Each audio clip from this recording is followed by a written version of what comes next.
Εύχομαι εκ μέρους του Αρχιεπισκόπου Αθηνών και Πάσης Ελλάδος, κυρίου Ιερονύμου, رئيس الأساقفة الكنيسة اليونانية الرئيس الأساقفة إيرونيموس και τη Ιεράς Συνόδου της Εκκλησίας της Ελλάδος. ومن المجمع المقدس للكنيسة اليونانية. Θέλω να εκφράσω τη λύπη του μακαριωτάτου أريد أن أعبر عن حزن سيدنا رئيس الأساقفة الكنيسة اليونانية της Ιεράς Συνόδου και τη δική μου وحزن المجمع المقدس المطارنة وحزني أنا الشخصي για όσα σκληρά και απάνθρωπα γεγονότα συνέβησαν και συμβαίνουν εις βάρος της αδελφής Ορθοδόξου Κοπτικής Εκκλησίας της Αιγύπτου. لكل الحوادث نبدأ أسفنا لكل الحوادث البربرية والغير إنسانية التي تمت وتتم في حق إخوتنا أقباط الكنيسة الأرثوذكسية العريقة.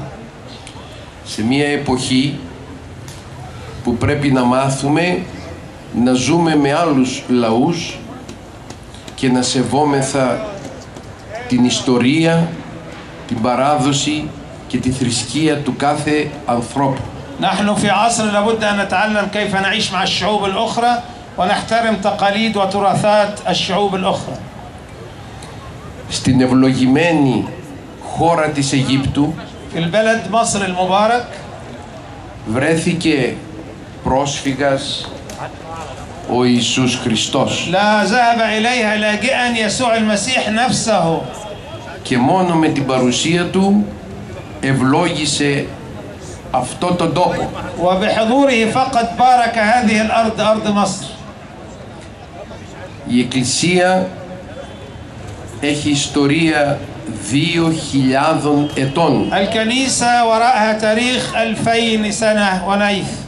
Εκεί γεννήθηκε ο μοναχισμός. هناك في مصر ولدت الرهبانية.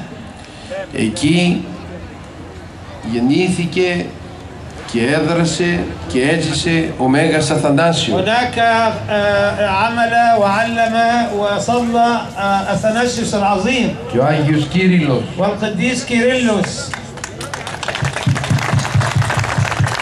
Οι οποίοι με τη διδασκαλία τους εφώτισαν την οικουμένη. والذين بتعاليمهم أناروا كل المسكونة. Σε αυτόν λοιπόν τον τόπο δημιουργήθηκε και μια άλλη παράδοση. في هذا البلد نشأ تراث آخر. Η μουσουλμανική παράδοση. التراث الإسلامي. Την οποία σεβόμαστε. ونحن نحترم هذا التراث. Αλλά πρέπει να δεχθούμε όλοι ότι προηγήθηκε η Ορθόδοξη Εκκλησία. ولكن يجب أن نقبل أن الكنيسة الأرثوذكسية موجودة في مصر قبل المسلمين.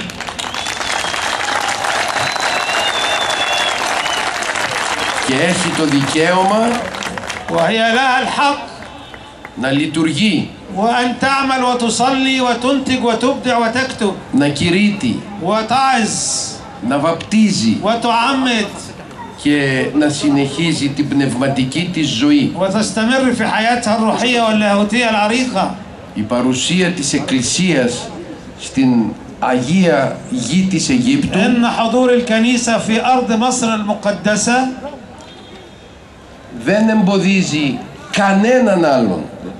Όλοι μπορούν να ζήσουν. إن حضور الكنيسة المصرية القبطية في مصر لا يعطل أي أحد آخر. جميعا نستطيع أن نعيش على أرض مصر. Γι' αυτό και πρέπει να αφήσουν την Εκκλησία ελεύθερη ولهذا لابد عليهم أن يتركوا الكنيسة القبطية να حرة. ζήσει και να συνεχίσει το έργο της εκεί. أن تعيش حرة وتستمر في عملها هناك. Προσευχόμαστε نحن نصلي για τις ψυχές των νέων αυτών ανθρώπων من أجل نياح نفس هؤلاء الشباب الراقدين بشكل رمزي أمامنا الآن. που ως μάρτυρες έφυγαν από αυτή τη γη هم تركوا الأرض كشهداء وشهود للمسيح.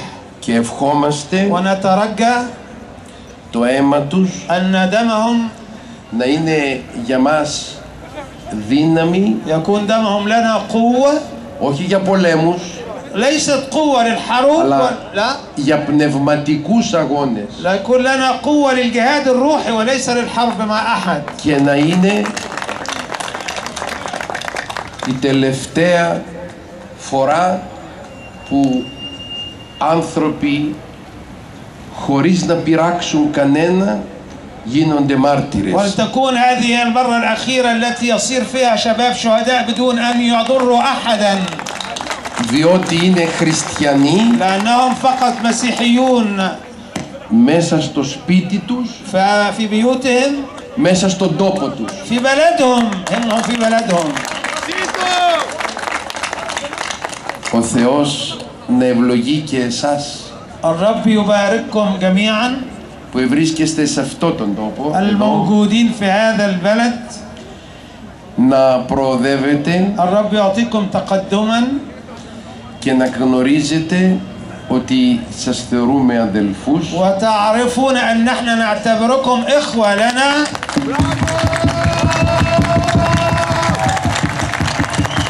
και θέλουμε ونريد η Εκκλησία σαν ένα σώμα να πορεύεται εδώ στη γη με τις εντολές του Θεού ونريد أن الكنيسة كجسد واحد تبحر في بحر هذا العالم και να πορεύεται από εδώ στη Βασιλεία وأن των Ουρανών. تسافر من هنا إلى ملكوت الله. أمين أمين.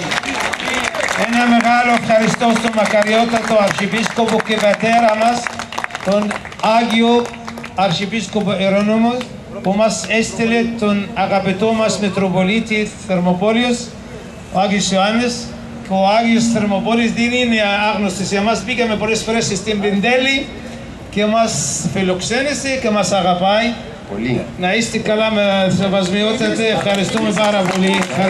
Και εμείς σας αγαπάμε πάρα πολύ. Ζήτω Ελλάδα, χώρα της ελευθερίας!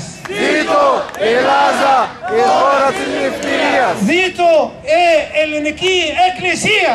Ζήτω ελληνική εκκλησία! يا تنعاش الهم احنا وراك نفديك بالدم يا بابا شنودة ما تعولش الهم احنا وراك نفديك بالدم